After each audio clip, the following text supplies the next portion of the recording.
ଯୋଉ ସମୟରେ ବାପ୍ତିଜକ ଜହନଙ୍କ ପୁରା କିଏ ନାହିଁ, ରାଜା ଡରୁଛି, ଲୋକ ଥରହରରେ କିଏ ଆସିଲା, କାରଣ ସେ ପ୍ରାନ୍ତରରେ ଏକଲା ରହୁଛନ୍ତି। ମୋର ପ୍ରିୟ ଭାଇ ଭଉଣୀ ମାନେ, ଆଜିର ପ୍ରଚାରକ ପାଳକ ମାନେ ଆମେ ଭିଡରେ ରହିବା ପାଇଁ ଚାହୁଁଛୁ। ଆମର ଚାରି ପଛେ 10 ଲୋକ ଥିବାର ଅଛି, ଆମେ ଠିଆ ହେଲେ ଟିକେ ତାଙ୍କର ପାଖରେ କିଏ ମିଶା, ଏକଲା ଲୋକ। ଇଂଲିଶ ଗୋଟେ କଥା କହିବେ, lion hunts alone, lion hunts alone and men of God walks alone ବୋଲିକରି। କଣ କରନ୍ତି, ସିଂହ ଏକଲା ଶିକାର କରବ, ତାକୁ ଶିକାର କରିବା 10 ଲୋକ ଦରକାର ନାହିଁ। ଆରେ ପ୍ରଭୁଙ୍କର ଦାସ କେତେ ଲୋକ ସାଙ୍ଗେ ଚାଲବ, ଏକଲା ଏକଲା, ସେ ଭିଡସ୍ତ ଚାଲବ ନାହିଁ, ଭିଡସ୍ତ ଜୀବନ। এটা ଆମେ କଣ ଦେଖୁଛୁ? ଆଉ ଏଇ ବାପ୍ତିଜକ ଜହନ, ମୁଁ କାହିଁକି ପ୍ରଭୁଙ୍କ ଦାସଟି କଣ ଥିବା ତୁମେ କହିବା ପାଇଁ ଚାହେଁ, ଯେତେବେଳେ ସେ ପପୁଲାର ହଉଛନ୍ତି, ସେ କହୁଛନ୍ତି ମତେ ଦେଖ ନାହିଁ, ତାଙ୍କୁ ଦେଖ, ତାଙ୍କୁ ଦେଖ। ଆଉ ସେ କଣ କହୁଛନ୍ତି, ତାଙ୍କର ପାଦର ଜୁତା ଫିଟାଇବା ପାଇଁ ମଧ୍ୟ ମୁଁ ବନ୍ଧନୀ ଫିଟାଇବା ପାଇଁ ଯୋଗ୍ୟ ନାହିଁ। ଏଇଟା ହଉଛି ପ୍ରଭୁଙ୍କ ଦାସର ଚିହ୍ନ। ଆମକୁ ଟିକେ ପ୍ରଭୁ ଉଠାଇ ଦେଲା ପରେ ମୋଟୁ କିଏ ନାହିଁ ବୋଲି ଭାବୁଛୁ। ଭଲ ଚେନ୍ ନ ମିଳିଲେ କପାଉଛୁ ଆମେ, ଭଲ ଚେନ୍ ନ ମିଳିଲେ କପାଉଛୁ। ଫୁଲ ମାଲ ଦେଖିଲେ ତାକୁ କେନ୍ତା ମତେ କେନ୍ତା ମିଳିଲା, ସାଲ ଦେଖିଲେ ବୋଲେ ତାକୁ ମତେ କୁଟା ବୋଲଲା ଭଳିଆ। ପ୍ରିୟ ଭାଇ ଭଉଣୀ ମାନେ, କାହିଁକି ମୁଁ କହୁଛି ଯେ ପ୍ରଭୁଙ୍କର ଯଦି ସେ ଡାଇନାମିକ ସ୍ପିରିଟ ଥିବ, ତାକୁ କିଛି ଦରକାର ନାହିଁ, କିଛି ଦରକାର ନାହିଁ। ଜଣେ ପ୍ରଭୁଙ୍କର ଦାସ କହୁଥିଲେ, ପ୍ରଭୁ ତୁମକୁ ଜଗାଇବେ, ପ୍ରଭୁ ତୁମର ଅଭାବ ପୁରା କରିବେ, ପ୍ରଭୁ ତୁମର ଅଭାବ ପୁରା କରିବେ। ବୁଢୀ ମା ଶୁଣିଲା, ପ୍ରଭୁ ଯଦି ଆମର ଅଭାବ ପୁରା କରିବେ, ତାର ମିଶା ତ ଅଭାବ ପୁରା କରିବେ, ହେଲେ କାହିଁକି ସେ ଡିମାଣ୍ଡ କରି ଡାବୁ ମାଗୁଛି ତେବେ? ଯଦି ସଦାପ୍ରଭୁ ତୁମର ପ୍ରତିପାଳକ, ତେବେ ସଦାପ୍ରଭୁ ମୋର ବି ପ୍ରତିପାଳକ। ଯୋଉ ପ୍ରଭୁ ଆପଣଙ୍କୁ ଜଗାଇବେ, ସେ ପ୍ରଭୁ ମକା ମିଶା ଜଗାଇବେ। ତ ଡିମାଣ୍ଡ କରବାର କି ଦରକାର ଅଛି ବୋଲା ସେ ବୁଢୀ ମା। ମୁଇଁ ଶୁଣିଲି ସତ କଥା ଡୋକରି କହୁଛି, ଏଟା ଆମର ବୁଢା ବୁଢୀ ମାନେ ପାଠ ପଢି ନାହାନ୍ତି, କିନ୍ତୁ ତାଙ୍କର ପୁରା ଜ୍ଞାନୀ ଲୋକଟି ମିଳିବେ। ଆମର ଟିକେ ଜ୍ଞାନ ଅଛି, ତାଙ୍କର ଅଭିଜ୍ଞତା ଅଛି। ତାର ବାଲ ଚୁଚା ସେମାନେ ଖାରେ ବସି ଶୁକାଇ ପାଚାଇ ନାହାନ୍ତି। ସେମାନେ କଣ କରିଛନ୍ତି, ସେମାନେ ଅଭିଜ୍ଞତାର କଥା ଦେଖିବେ। ବେଳେ ବେଳେ ଆମେ ଘରଜା ଗଲ ଛଟପଟ ହଉଥିବୁ ନାହିଁ, ଡୋକରା ଡୋକରି ଗୋଟେ କଥା କହିବେ, ସିଧା କଥା କହିବେ, ଚିଡିଯିବ କଥା। ତ ପ୍ରିୟ ମାନେ, ମୁଁ କାହିଁକି କହୁଛି ଆପଣଙ୍କୁ, ବାକ୍ୟକୁ ନେବା ପୂର୍ବରୁ ଆମେ ଜାଣିବା ଦରକାର ପ୍ରଭୁଙ୍କ ଦାସ କିଏ, କାହାକୁ ପ୍ରଭୁଙ୍କ ଦାସ ବୋଲି କୁହାଯାଏ। ଏଠି ଆମେ ଦେଖୁଛୁ ସମସ୍ତେ ତାଙ୍କ ପଛରେ ଯାଉଛନ୍ତି, ଟିକେ ତ କ୍ରେଡିଟ ନେବା କଥା କି ନାହିଁ? ଟିକେ ନେବା କଥା। ସେ କହିଲେ ନାଇଁ ନାଇଁ ନାଇଁ ନାଇଁ, କ୍ରେଡିଟ ମୁଇଁ ନାହିଁ। ଆଉ ଗୋଟେ କଣ କହୁଛନ୍ତି, ମତେ ଅବଶ୍ୟ ହ୍ରାସ ହେବାକୁ ପଡିବ, ଆଉ ତାଙ୍କୁ ଉନ୍ନତ ହେବା ପାଇଁ।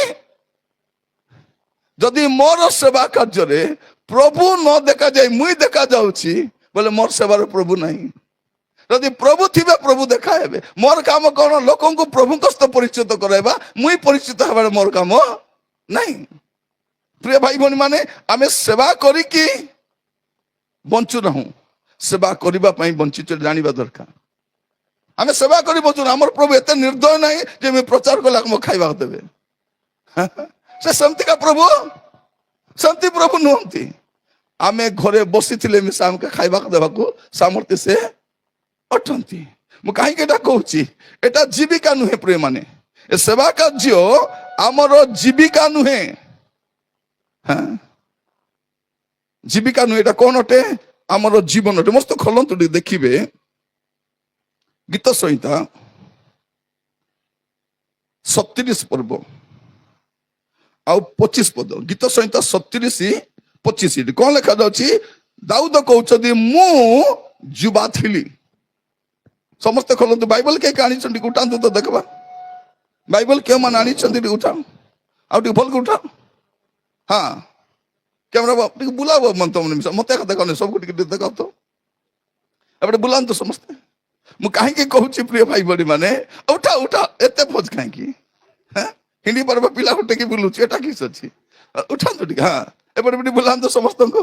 ମୁଁ କାହିଁକି କହୁଛି, ଗୋଟେ ଖ୍ରୀଷ୍ଟିଆନିଟି ଗୋଟେ ଏମିତି ରିଲିଜିଅନ ଯୋଉଠି ଲୋକମାନେ ବାଇବଲ ଧରିକରି, ଏଠି ପ୍ରବଚନ ହୁଏ ନା, ଏଠି ବଚନ, ଏଠି କାତାନି ନାହିଁ, ହେଦେପୁନି ସେଦେପୁନି ନାଇଁ ଏଠି।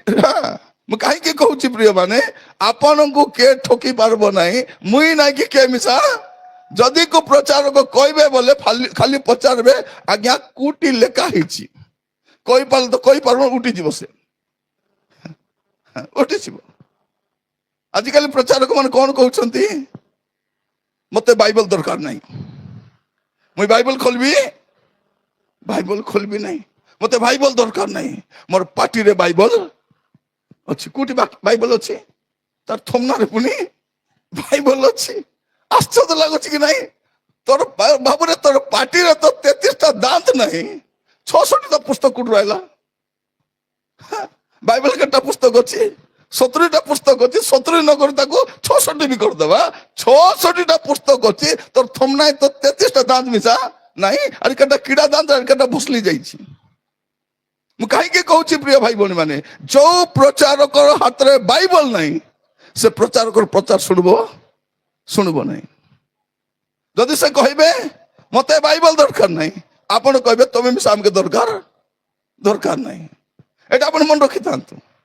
କାହିଁକି? ଆପଣ ଦେଖିବେ ଯେ ଯୋଉଠି ମିଟିଂ ବେলা ଆମେ ପଳାଉଛୁ କି ନାହିଁ, ସେଥିପାଇଁ ଲୋକମାନଙ୍କୁ ରୁଣ୍ଡାଇବା ପାଇଁ ଡାକି ଦେଇଥିବେ, ସେ ଲୋକ କଣ କହିବେ ଆମକୁ ଜଣା ବି ନାହିଁ। ଏ ଷ୍ଟେଜରେ ଆପଣ ବେଳେ ବେଳେ କଣ ଦେଖିବେ, ଅଭିଷେକ ଦେଖିବେ ନାହିଁ, ଅଭିନୟ ଦେଖିବେ। ଆପଣ କଣ, ଗୋଟେ ହଉଛି ଅଭିଷେକ, ଆଉ ଗୋଟେ ଅଛି ଅଭିନୟ। ଯାହାଠାରେ ଅଭିଷେକ ନଥିବ ସେ ଅଭିନୟ କରିବ। ଏନେ ପଲା ତେନେ ପଲା କି ଦରକାର ଅଛି, ତମେ ଠିଆ ହବ, ଏଠି ପଲା ତ ତେଣେ ପଲା ତ ଡେଗାଇ ପକାଉଥିବ ଟିକେ କଣ କହିବା ପାଇଁ ଚାହେଁ ପ୍ରିୟ ଭାଇ ଭଉଣୀ ମାନେ। କାଲି ଗୋଟେ ମିଟିଂ ପାଇଁ ଘରେ କହିବାକୁ ଆସିଥିଲେ, ଆରେ ମତେ କହିଲେ ଆଜ୍ଞା ଆମେ ଡିସାଇଡ କରିଛୁ ଆଜ୍ଞା 3 ଦିନ ଆପଣ ବାକ୍ୟ ଦେବେ, 3 ଦିନର ଯେତିକି ଚାନ୍ଦା ହବ ଆପଣ ଦେରି ପଳାଇବେ, ସବୁ ଦାନ ଆପଣ ଆକା। ମୁଁ କହିଲି ଟେଣ୍ଟ ଡବୁ କେମିତି ଦବ ତମେ ବୋଲି, ଟେଣ୍ଟ ଡବୁ, ଏ ସାଉଣ୍ଡ ଡବୁ, ଏ ମ୍ୟୁଜିକ ବଜାଇବା ପିଲାମାନଙ୍କୁ ପଇସା କୋଉଠୁ ଦବ? ମୁଣ୍ଡ ଖାଜା ହେଲେ। ମୁଁ କହିଲି ତମେ ତ 10 ଲୋକ ପେଣ୍ଟ ମାରୁ ମାନେ, ତମେ ଦିନକୁ ଗଲେ ବୋଲେ ଯେତିକି ଡାବୁ ମିଳେ ତମେ ଘର ଚଲୁଛ, ଯଦି 3 ଦିନର ଡାବୁ ମୁଇଁ ଧରି ଯିବି ବୋଲେ ତମେ କଣ କରିବ? ମୁଁ କହିଲି ତୁମେ ବସ, ଚିନ୍ତା କର, ସବୁଠୁ କମ ଯାହା ଦେଇପାରିବ ମତେ ଦିଅ। ଆରେ ବଳକା ଏ ମିଟିଂ କରି ଟେଣ୍ଟ ଭଡା ପାଖ ଉଦାର, ସେ ଟେଣ୍ଟ ବାଲାକୁ ମୁଲୁଚାଇ ବୁଲୁଥିବ, ସାଉଣ୍ଡ ବାଲାକୁ ମୁଲୁଚାଇ ବୁଲୁଥିବ, ଏ ମ୍ୟୁଜିକ ବାଲା ଆସିଥିବ ବଜାଇବା ପାଇଁ, ୱାର୍ସିପ କରିବା ପାଇଁ, ତାଙ୍କୁ ବାବୁ ଯାଅ ବାବୁ ଏକାଉଣ୍ଟରେ ଛାଡ଼ିଦୁ ବୋଲି ପାଠଉଥିବ। ସେ ଷ୍ଟୋରି କରିବା। ମୋର ପ୍ରିୟ ଭାଇ ଭଉଣୀ ମାନେ, ଯଦି ଏ ପଇସା ପାଇଁ ମୁଁ ସେବା କରିଥାନ୍ତି ବୋଲେ ଏତେ ପଇସା ଆସିଥାନ୍ତା। କାରଣ ଓଡ଼ିଶାରେ ଯେତିକି ବୁଲୁଛି ମୁଇଁ ଅଧିକ ବୁଲୁଛି, ଦିନ ରାତି ମୁଇଁ ବୁଲୁଛି। ଯଦି ଡାବୁ ପାଇଁ ବୁଲତି ବୋଲେ ଡାବୁ ଗଣବା ମେସିନ 2ଟା ଘର ରଖିଥାନ୍ତୁ, ଗୋଟେ ବାଟେ ମୋ ସ୍ତ୍ରୀ ଗଣୁଥାନ୍ତୁ, ଗୋଟେ ବାଟେ ମୁଇଁ ହେଲା ମୋ 50, କେଟା 50 ହେଲା। ପ୍ରିୟ ଭାଇ ଭଉଣୀ ମାନେ, ଏଟା ଆମର ବେପାର ନାହିଁ। ମୁଁ ଆପଣ ମାନେ କାହିଁକି କହୁଛି, ଆପଣ ବୁଝିଥାନ୍ତୁ। ଆପଣ ମାନେ ଆଜିର ସମୟରେ ଆମେ ଭଣ୍ଡାମିରେ ଠକାମିରେ ପଡୁଛୁ। ବାପ୍ତିଜକ ଜହନ ଦେଖନ୍ତୁ, କିଛି ନାହିଁ, ପ୍ରାନ୍ତରରେ ଅଛନ୍ତି, କଣ ଖାଉଛନ୍ତି? ବନ ମଧୁ ଖାଉଛନ୍ତି ଆଉ ପଙ୍ଗପାଳ ବୋଲି ଛିଣ୍ଟିକା ନାହିଁ, ଗୋଟେ ଫଳ, ଗୋଟେ ଶିମ୍ବ ଭଳିଆ ଫଳ। ସେଟା ଆମେ ଭାବୁଥିଲୁ କଣ ପଙ୍ଗପାଳ ବୋଲି, ଭାବୁଥିଲୁ ଛିଣ୍ଟିକା ମାରି ମାରି କରି ଖାଉଥିଲେ, ଝିଣ୍ଟିକା ଖାଉନଥିଲେ। ସେ ଫଳ ଦାନ କେରେବ ଜାତୀୟ ଫଳ, ଶିମ୍ବ ଭଳିଆ ଥିବ, ସେ ଭିତରେ ରଙ୍ଗ ଫଳଟା ଥିବ, ତାକୁ ସେ ଖାଉଥିଲେ। ଆଉ ବନ ମଧୁ ଆଉ ସେଇ ଡ୍ରେସ୍ ତାଙ୍କର, କିନ୍ତୁ ତାଙ୍କ ଠାରେ ଯୋଉ ଅଭିଷେକ ଥିଲା, ଆମ ଠାରେ ସେଇଟା ନାହିଁ। ମୁଁ ଖାଲି ପ୍ରାର୍ଥନା କରୁଛି, ପ୍ରଭୁ ମୁଁ ତ ବାପ୍ତିଜକ ଜହନ ହେଇପାରିବି ନାହିଁ, ଗୋଟେ ବାପ୍ତିଜକ ଜହନକୁ ପଠାଅ ପ୍ରଭୁ। ଯୋଉ ଲୋକ ସିଧା ଆସିବେ, ଆରେ ମୋ ଉପରେ ଆଗ କହିବେ କାଳ ସର୍ପର ବଂଶ। ଆମେ ତ ଚୋରକୁ ଦେଖିଲେ ନମସ୍କାର, ଫଟକାକୁ ଦେଖିଲେ ନମସ୍କାର, ସେ ଗଞ୍ଜେଇ ବାଲାକୁ ଦେଖିଲେ ଆରି ଅଧିକ କାହିଁକି ବେଶୀ ଦାବୁ ଦେବ। ମୋର ପ୍ରିୟ ଭାଇ ଭଉଣୀ ମାନେ, ଏ ଗଞ୍ଜେଇ ବିକୁମାନଠୁ 10 ମାସ ନେତି ବେଲେ ମୁଇଁ ବି 4ଟା କାର୍ଡ ଦେବି ଆଗେ ପଛେ। ମନେ ରଖିଥାନ୍ତୁ, ସରକାର ମନା କରିଛନ୍ତି, ସଦାପ୍ରଭୁ ବି ସେଟା ଆଗ ମନା କରୁଛନ୍ତି। ଆମେ ଦେଶ ରହିଲା ବେଳେ କଣ, ଆମେ ସରକାରଙ୍କୁ ବି ମାନୁଛୁ, ସଦାପ୍ରଭୁଙ୍କୁ ବି ମାନୁଛୁ। ମୁଁ ଆପଣ ମାନେ କହିବା ପାଇଁ ଚାହେଁ, ଏଠି ମୋର ପ୍ରିୟ ଭାଇ ମାନେ, ଏଟା ହଉଛି ଆମର ଦେଶର ସମ୍ବିଧାନ ହେଲା। ମୋର ବେଗରେ ଦେଶର ସମ୍ବିଧାନ ଗୋଟେ ଥିବ। କାହିଁକି ଆମେ ସମ୍ବିଧାନ ଅନୁସାରେ କାମ କରିବା ଲୋକ, ଆମେ କରିବା ଲୋକ। ଏ ମିଟିଂ କରୁଛୁ କେମିତି? ପରମିଶନ ନେଇକରି କରୁଛୁ। ପରମିଶନ ଏବେ করবে, କେତେ ଦିନ ଗଲା ପରେ ପରମିଶନ। ରୋଡ ଯାକ ଜାମ୍, হ্যাঁ ডিজে বাজব, গাড়ি বুলব, কেবে কোটা ইচ্ছা খଣ୍ଡା କାତିବ। ଆଜିକାଲି ମାଇକି ମାନେ ମିଶା ଖଣ୍ଡା ଧରି ବୁଲୁଛନ୍ତି। ମୋର ପ୍ରିୟ ଭାଇ ମାନେ କାହାର ପରମିଶନ ନଉଛନ୍ତି? ଏଟା କଣ ତାଙ୍କର ଦେଶ? ଆମେ ଭାଡାରେ ଅଛୁ? ସେମାନଙ୍କର ଯଦି ଦେଶ ଆମର ବି, ଆଉ ସମ୍ବିଧାନିକ ଅଧିକାର ଅନୁସାରେ ଏମା ଦେଶରେ ବଞ୍ଚୁଛୁ ଆମେ। ଏଇଟା ଏଇ ପୁସ୍ତକ, ପ୍ରିୟ ଭାଇ ଭଉଣୀ ମାନେ, এইটাକୁ ଆମେ ଶିର ଧାର୍ଯ୍ୟ କରୁଛୁ। ଏଟା କାରଣ ଆମର ଦେଶର ସମ୍ବିଧାନ, এটা ଆମର ଗର୍ବ ଆଉ ଗୌରବ। ଏଟା ଆମ ଦେଶର ଗର୍ବ ଆଉ ଗୌରବ। ଯଦି ଆପଣଙ୍କ ପାଖରେ ମାଇକ୍ ଧରି ଠିଆ ହେଇପାରୁଛି, ଏ ବହି ମତେ ଅଧିକାର ଦେଇଛି। ଏ ବହି ଦ୍ୱାରା ମୁଁ ଠିଆ ହେଇପାରୁଛି, କାରଣ ଏଇଟା ଭାରତର ସମ୍ବିଧାନ। ଆଉ ଏଇଟା ହଉଛି ଦ୍ୱିତୀୟ ବିଷୟ, ଏଇଟା ହଉଛି ସ୍ୱର୍ଗର ସମ୍ବିଧାନ। ମୁଁ ଦୁଇଟା ସମ୍ବିଧାନକୁ ମାନେ ଆଉ ରେସପେକ୍ଟ ଦିଏ। ଭାରତର ସମ୍ବିଧାନ ଭାରତରେ କେମିତି ଥିବାର ଅଛି, ସେଥିପାଇଁ ସମ୍ବିଧାନ ଦରକାର। এটা হচ্ছে দ্বিতীয় ସମ୍ବିଧାନ। କଣ ଅଟେ? ସ୍ୱର୍ଗରେ କେମିତି ଯାଇପାରିବା, ସ୍ୱର୍ଗର ସରକାର ଆମ ଠାରୁ କଣ ଚାହୁଁଛନ୍ତି, କେମିତି ଜୀବନ କାଟିଲେ ସ୍ୱର୍ଗରେ ଯାଇପାରିବା, ଏଇଟା ଆମେ ଜାଣୁଛୁ। ପ୍ରିୟ ଭାଇ ଭଉଣୀ ମାନେ, ମୁଁ ଆପଣମାନଙ୍କୁ କହିବା ପାଇଁ ଚାହେଁ, ଆଜି ପ୍ରଭୁ ଆମକୁ ଗୋଟେ ସୁଯୋଗ ଦେଇଛନ୍ତି। ମୁଁ ସମସ୍ତଙ୍କୁ କହିବା ପାଇଁ ଚାହେଁ, ଦୟାକରି ସମସ୍ତେ ଗୋଟେ ସମ୍ବିଧାନ ଘରେ କିଣିକି ରଖିଥିବେ। ଓଡ଼ିଆରେ ମିଳୁଛି, ହିନ୍ଦୀରେ ମିଳୁଛି, କିଣିକି ରଖ, ପଢନ୍ତୁ। ଆପଣ ସାମ୍ବିଧାନିକ ଅଧିକାର ଜାଣିବା ଦରକାର, ଜାଣିବା ଦରକାର ଆମେ। ଆଉ ମୁଁ ତ ଚାହୁଁଛି କଣ, ସବୁ ସ୍କୁଲରେ ସମ୍ବିଧାନ ପଢା ହେବା ଦରକାର, ସବୁ ଚର୍ଚ୍ଚରେ ସମ୍ବିଧାନ ପଢା ହେବା ଦରକାର, ସବୁ ପାଷ୍ଟରମାନେ ସମ୍ବିଧାନ ଜାଣିବା ଦରକାର। ଆମର ସମ୍ବିଧାନ ଆମକୁ କଣ ଅଧିକାର ଦିଏ, କଣ ଅଧିକାର ଦିଏ? ମୋର ପ୍ରିୟ ମାନେ, ମୁଁ ଆପଣମାନଙ୍କୁ କହିବା ପାଇଁ ଚାହେଁ, ବାପ୍ତିଜକ ଯୋହନଙ୍କ କଥା ମୁଁ କହୁଥିଲି ଆପଣମାନଙ୍କୁ। ଦେଖିବା ପାଇଁ ମାମୁଲି ଲୋକ, ଖାଲି ଦାଢି ବଢିଛି, ବେଶୀ ବୟସ ନାହିଁ, 33 ବର୍ଷର ଯୁବକ। ଯୀଶୁଙ୍କ ଠାରୁ ତାଙ୍କେ 6 ମାସ ଆଗ ସାନ ବଡ ହେଲା। ସେବା କେତେ ଦିନ କଲେ? ସେ 6 ମାସ ଆଗ ସେବା। ବାପ୍ତିଜକ ଯୋହନଙ୍କ ସେବା କେତେ ମାସ? 6 ମାସ ସେବା। ଆଉ ବାଇବଲ ପଣ୍ଡିତ ମାନେ କଣ କହୁଛନ୍ତି? ପ୍ରାୟ 20 ବର୍ଷ ପର୍ଯ୍ୟନ୍ତ ବାପ୍ତିଜକ ଯୋହନ ପ୍ରାନ୍ତରରେ ଥିଲେ ବୋଲି କହୁଛନ୍ତି। 20 years। କଣ ପାଇଁ? ଆତ୍ମାଙ୍କ ଦ୍ୱାରା ଚାଳିତ ହେବା ପାଇଁ, ଆତ୍ମାଙ୍କର ଭରପୁର ରହିବା ପାଇଁ। 20 ବର୍ଷ ଆତ୍ମାର ଅଭିଷିକ୍ତ ରହିଲେ କେତେ ଦିନ ସେବା କରିବା ପାଇଁ? 6 ମାସ ସେବା କରିବା ପାଇଁ। ଆମେ ଗୋଟେ ବର୍ଷର କୋର୍ସ କରି ଭାରି ଆସିକରି ଆମେ 20 ବର୍ଷ ସେବା କରି ବୋଲି ହବ? ଏଇଟା ମୁଁ କହୁଛି, ଆମେ 20 ବର୍ଷ ସେବା କରିବୁ ଗୋଟେ 6 ମାସ କି ବର୍ଷର କୋର୍ସ କରି। ସେ 20 ବର୍ଷ ପ୍ରଭୁଙ୍କ ଦାସ ମାନେ କୁହନ୍ତି, ବାଇବଲ ପଣ୍ଡିତ ମାନେ 20 ବର୍ଷ ପ୍ରାନ୍ତରରେ ଥିଲେ। ସେ ଜ୍ୱଳନ୍ତ ତେଜମୟ ପ୍ରଦୀପ ସେ। ମୋର ପ୍ରିୟ ମାନେ, ମୁଁ କାହିଁକି ଏଟା ଆପଣ ମାନଙ୍କୁ କହୁଛି, ସେଇ ବ୍ୟକ୍ତି ଏତେ ପପୁଲାର, ଯାହାଙ୍କ ପଛରେ ସମସ୍ତେ ପାଗଳ ଭଳିଆ ଯାଉଛନ୍ତି, ସେମିତି ସମସ୍ତେ କଣ ବୋଲି କହୁଛନ୍ତି? ସେ କଣ ବୋଲି କହୁଛନ୍ତି ପ୍ରିୟ ଭାଇ ଭଉଣୀ ମାନେ? ତ ଆର ଦିନ ସେ ଯୀଶୁକୁ ନିଜ ପାଖକୁ ଆସୁଥିବା ଦେଖି କହିଲେ, ଏଇ ଦେଖ, ମକେ ଦେଖ ନାହିଁ, ତାଙ୍କୁ ଦେଖ। ସେଦିନ ସେ ସ୍ତ୍ରୀ ଲୋକ ମତେ କଣ କଲା, ଆସି କହୁଛି, ଆସ ଜଣକୁ ଦେଖିବ, ମତେ ଦେଖ ନାହିଁ, ତାଙ୍କୁ ଦେଖ, ତାଙ୍କୁ ଦେଖ। ଆନ୍ଦ୍ରିଓ ତାଙ୍କ ଭାଇ ସିମୋନ ପିତରଙ୍କୁ କଣ କହୁଛନ୍ତି? ଭାଇରେ, ଆମେ ମସିହଙ୍କର ଦେଖା ପାଇଛୁ। ତାଙ୍କୁ ନେଇ ମିଶାଇ ଦେଲେ, ଦେଖ ଏଇଟା ମସିହ। ଏଇଟା ମୋର ପ୍ରିୟ ମାନେ, ଆମେ ପ୍ରତ୍ୟେକ ଖ୍ରୀଷ୍ଟିଆନର ଦାୟିତ୍ୱ କଣ? ଖ୍ରୀଷ୍ଟଙ୍କ ସହିତ ଲୋକମାନଙ୍କୁ ପରିଚିତ କରାଇବା, ପରିଚିତ କରାଇବା। ଆମର ଦେଶର ଲୋକ ଯୀଶୁକେ ଜାଣି ନାହାନ୍ତି। କାତାନିକୁ ମାନବା ଲୋକ ଯୀଶୁ କେମିତି ଜାଣିବେ ସେମାନେ? ସେ ସବୁ କାତାନି ବୋଲି ଜାଣିଲେ ପରା। କାତାନି ଓଡ଼ିଆରେ କଣ ବୋଲି କହିବେ? ଗଳ୍ପ, ଗଳ୍ପ, ପୁଣି ଗଳ୍ପ ବୋଲିବେ। ମୋର ପ୍ରିୟ ଭାଇ ଭଉଣୀ ମାନେ, ଯୀଶୁ କାହାଣୀ ନୁହନ୍ତି, ଯୀଶୁ ଇତିହାସ ଅଟନ୍ତି। ଯୀଶୁ କଣ ଅଟନ୍ତି? ଇତିହାସ। ଆଉ ବାଇବଲ ବି କାହାଣୀ ପୁସ୍ତକ ନୁହେଁ, ବାଇବଲ କାହାଣୀ ପୁସ୍ତକ ନୁହେଁ, ବାଇବଲ ହଉଛି ଇତିହାସ। ଆପଣ ପୃଥିବୀରେ ଯେତିକି ଧର୍ମ ଗ୍ରନ୍ଥ ଦେଖିବେ, ସବୁଠୁ ଅଧିକ ନାମ ବାଇବଲରେ ଲେଖା ହେଇଛି। ଅଧିକ ନାମ, ଯୋଉ ପୃଥିବୀରେ ଗଦା ଗଦା ନାମ। ଯୀଶୁଙ୍କର ବିଷୟରେ ଲେଖା ଆଦମ ଅବ୍ରାହମଙ୍କ ଠାରୁ ଆରମ୍ଭ କଲେ, ମାଥ୍ୟୁ ଅବ୍ରାହମଙ୍କ ଠାରୁ ଆରମ୍ଭ କରି ଯୀଶୁକୁ ଯାଇ ଆସିଲେ। କିନ୍ତୁ ଲୋକ କେମିତି ଲେଖୁଛନ୍ତି?